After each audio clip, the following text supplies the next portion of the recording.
Everybody, JC here with another T&I toy review, and for today's review we're going to take a look at the new DC Collectibles, the new Batman Adventures 6-inch Poison Ivy figure. Now this figure comes packaged in the same kind of packaging we see with all the new Batman Adventure figures. You've got that blue card back with the Batman New Adventures logo, and then the figure clearly displayed along with the accessories. Off to the side you have the name of the character. It tells us that this is figure number 8 in the series, and then it also tells us on the side that the figure was sculpted by Irene Matar. Then on the back we just again have a look at that logo for the cartoon series. Okay, so let's get this open and take a look at what's inside. Okay, so here's a look at the figure outside of the packaging, and I think DC Collectibles has done a pretty good job with the overall look of the figure. Now I do think that the head comes off looking a little bit too big compared to the body.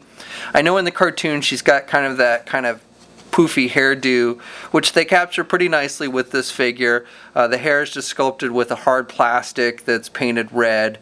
I think the face sculpt looks pretty good. I like the paint applications for the most part. She's got the light skin tones and then the dark green for her costume. She's got the dark green for her eyebrows and lipstick, and then she's even got, if you look at her eyes, you can see she's got some very light green eye pupils, which I think is a nice touch. Now, I do have here in her crotch section a little bit of a scratch on the dark green of her costume, and then also it looks like a little bit of a blemish with the skin tone bleeding over onto the costume, but otherwise it's a pretty solid paint job on the figure. So the figure comes with a number of accessories, including the figure stand like we see with most of the figures in the line, that has the white base with the images of the character, the turnaround images, and then has that clear kind of clamp that you can push forward or pull back a little bit, and it works pretty well for the most part. Make sure you get it through her arms and then you just clamp it closed, so it'll keep the figure standing. And then the figure also comes with 3 different pairs of hands like we see with a lot of the figures in the line. So she's got a pair of completely open hands, she's got a pair of closed fists, and then she has a pair of grippy hands for holding things, even though she doesn't really come with anything to actually hold. And then finally she comes with some episode specific beaker bottles, which were seen in the episode called Chemistry, where basically she creates these plant creatures that mimic humans, and she sends out to basically marry a bunch of rich people, including Bruce Wayne, and eventually they discover Ivy's plot. And Robin and Batgirl discover these beakers in Ivy's lab, and one of them has a chemical that actually will kill the plant creatures. So the beakers are basically just done with clear plastic, and then they have paint inside to give them some colors. So we've got one with green, and then a small one with red, and then a larger one which is a little bit different shape than the others that is also red. So the figure stands, if you count to the top of her hair, about a little over 5.5 inches tall.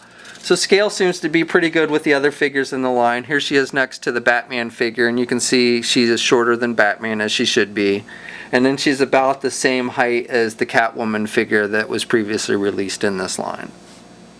Articulation is pretty much on par with what we see with the other figures in the line. The head is on a ball joint, so she can look left or right, and she can kind of tilt her head to the left and the right. She doesn't really have any up or down movement with the head.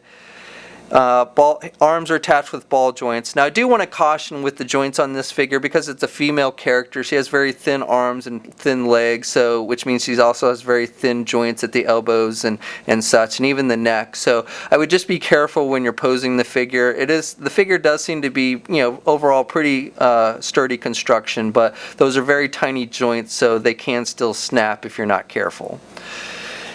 So she can get her arm out, and she's got good rotation at the arm. She's got the rotation at the elbow. She's got a single hinged elbow, so she can bend her elbow about that much. She's got the swivel at the wrist. She's got up or down at the wrist. She does not have any midsection joint. She can get her legs forward about that much, and then she can do her legs kind of back about that much. She's got the joints on the side, so she can do the splits good. And then single hinged knees, so she can bend her knee about that much. She has a swivel at the boot cuff, and then does have the ankle pivot, and has good up and down movement with the ankle. No peg holes on the bottom of the feet for this one. Okay, so that's my review. Overall, I'd say this is not a bad figure. I do think the head comes off looking a little bit too big based on the body, but otherwise I think it's a nice sculpt, decent paint applications. The accessories are okay, but I would have liked to have seen something maybe a little more usable for the character, like a plant vine or something that she could use to attack Batman with.